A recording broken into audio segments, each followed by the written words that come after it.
মাননীয় speaker, doctor ইউনূসকে নিয়ে কিছু কথা না বললেই নয়। মাননীয় speaker, I will not go into the details of the law. তবে অনেকেই বলে যে ল ইজ ইকুয়াল। এখানে অনেক বড় বড় কনস্টিটিউশনের বিজ্ঞ লোকেরা আছেন, তারা যদি থাকতেন আরো সুবিধা হতো।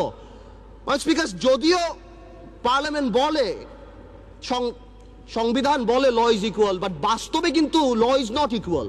111-এ দেখেছি অনেক বড় বড় নেতাদেরকে বিষ তেলে রাখা হয়েছে, কিন্তু দুই নেত্রীর জন্য আলাদা জেলখানা রাখা হয়েছে। এই পার্লামেন্টে আমি যা বলবো দ্যাট ইজ ইমিউন। ডিপ্লোম্যাটরা অনেক কিছু করে, ইমিউনিটি আছে। কিছু কিছু ক্ষেত্রে কিছু কিছু স্পেশাল মানুষের জন্য ল একটু কার্ভ করে যেতে পারে।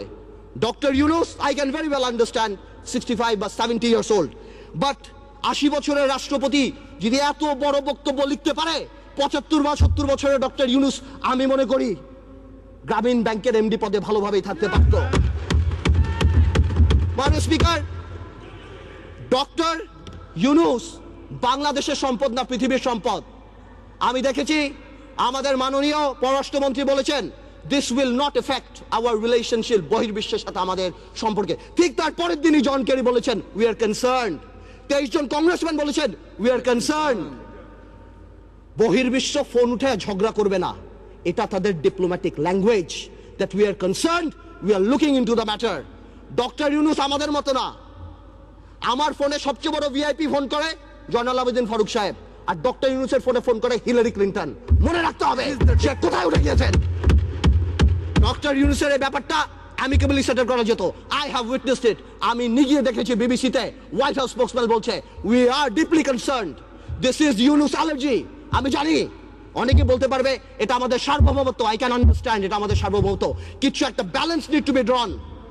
এখন সার্বভৌমত্বর সাথে ব্যালেন্স, এখন গ্লোবালাইজেশনের সময় কালকে বাংলাদেশের বিপদ হচ্ছে, আমরা তাদের কাছে যে হাত পাততেছি, দুই নেত্রীর মনোমালিন্য হচ্ছে, নির্বাচনে যাব কি যাব না, আমেরিকান এম্বাসির দাওয়াতে ভিড় লেগে যাচ্ছে, এখানে ভিড় লেগে যাচ্ছে, আর যখন কোনো কিছু হচ্ছে তখন কি বলা হচ্ছে এটা আমাদের সার্বভৌমত্ব ব্যাপার। এটা সার্বভৌমত্ব ব্যাপার না, এটা পার্সোনাল ভেন্ডাটার ব্যাপার। সংসারের কথা আসতেছে, excuse me, I would appreciate if you let me finish. Yes, please, uninterruptedly. Thank you. Yes, you should know it. আমি আরেকটা কথা বলতে চাই। সন্ত্রাসের কথা আপনি বলেন, একটা চেইন অফ কমান্ড থাকতে হবে। যেই দেশের স্বরাষ্ট্র প্রতিমন্ত্রী শাহরুখ খানের কনসার্টে যে মাটিতে বসে, সেই দেশে কি হতে পারে? মান ইজ্জত কোথায় যায় আমাদের? A মন্ত্রী is not a person. A মন্ত্রী holds the flag. সেই মন্ত্রী আমাদের, সেইখানে স্বরাষ্ট্রমন্ত্রী যেই কাজ করে, এই দেশে এগুলি হতেই পারে। মাননীয় স্পিকার, অনেক কথা বলে অনেক কিছু শেষ করা যাবে না, তবে আমি এতটুকু বলতে চাই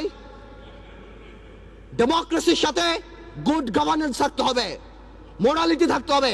আপনি কল্পনা করতে পারেন মাননীয় স্পিকার, একজন অ্যাটর্নি জেনারেল ওই পদে বহাল থাকে, কিভাবে সে বসে বলে কে নোবেল প্রাইজ পাওয়া উচিত, কে নোবেল প্রাইজ পাওয়া উচিত না। এটা অসম্ভব। আমার দুঃখ হয়, আমার ভয় হয় যে মাননীয় অ্যাটর্নি জেনারেল যদি চাটুকারিতা করে আগামীতে ভবিষ্যৎ ল মিনিস্টার হওয়ার জন্য আমার বলার কিছু নাই, কিন্তু যদি তার বুদ্ধি এই হয়ে থাকে যে সন্তু লারমার প্রধানমন্ত্রী, হ্যাঁ, কে পাক না পাক that is not our concern, কিন্তু ফোরামটাকে ডক্টর ইউনূসের পাওয়া উচিত ছিল না, এই বুদ্ধি যদি অ্যাটর্নি জেনারেলের হয়ে থাকে, তাহলে আমি শঙ্কিত যে বাংলাদেশের জুডিশিয়ারি কোন দিকে যাচ্ছে। মাননীয় স্পিকার, আমাদের সবার কিছু কিছু ব্যাপারে একটা ন্যাশনাল কনসেনসাস হওয়া উচিত। নতুন প্রজন্মের রাজনীতিবিদ হিসাবে আমি এতটুকু ক্লিয়ার করে বলতে চাই, শেয়ার মার্কেট আওয়ামী লীগ বা বিএনপির প্রবলেম না। আমরা চাই এটা খোলাসা হোক। কেন এতদিনের রিপোর্ট আসছে না? আমরা জানতে চাই যারা সেলফ ডিক্লেয়ার্ড ব্যাংকরাপ্ট ছিল তারা কিভাবে 30-40 হাজার কোটি টাকা আছে। আমাদের টেলিফোন যদি ট্যাপ করা হয়, আমরা জানতে চাই সেই দরবেশা, সেই মুরিদদের টেলিফোন কেন ট্যাপ করা হয় না, আমরা জানতে পাই ফোনগুলি কোথায় যায়। এবং আপনার সমন্বয়হীনতার ব্যাপার দেখেন, সরকার যখন বলে ডাইরেক্টলি এর মধ্যে বিরোধী দল ইনভলভ, ঠিক সেই মুহূর্তে আমাদের মোস্তফা কামাল সাহেব যে অর্থনীতি মন্ত্রণালয়ের সংসদীয় কমিটির চেয়ারম্যান, সে ডাইরেক্টলি বলে আমার কাছে তেমন কোনো ইনফরমেশন নাই, আমি তো জানি না। What a mockery! এটা প্রধানমন্ত্রী রাজনৈতিক স্টেটমেন্ট দিয়েছে, উনি ইনফরমেশন দিবে কিভাবে? মাননীয় স্পিকার, প্রথম আলোতে দেখলাম ওনার কোম্পানির 10 টাকা শেয়ার নাকি 290 টাকা হয়েছে। উনি মাশাআল্লাহ 1200 কোটি টাকা কামিয়েছেন, আলহামদুলিল্লাহ। এই টাকা দিয়ে করবে কি? 1200 কোটি টাকা দিয়ে বানিয়েছেন। এই সমন্বয়হীনতার অভাব, বারবার যে কোনো কাজে ডিউ ডিলিজেন্স ছাড়া বিরোধী দলের উপরে আঙ্গুল উঠিয়ে দেওয়া, আর শুধুমাত্র বলা এখানে করাপশন, এখানে করাপশন। হাজার হাজার, আজকে শেয়ার মার্কেট আবার ফল করেছে, ডেকে এনে ফল করায়। মাননীয় স্পিকার, আমি আরেক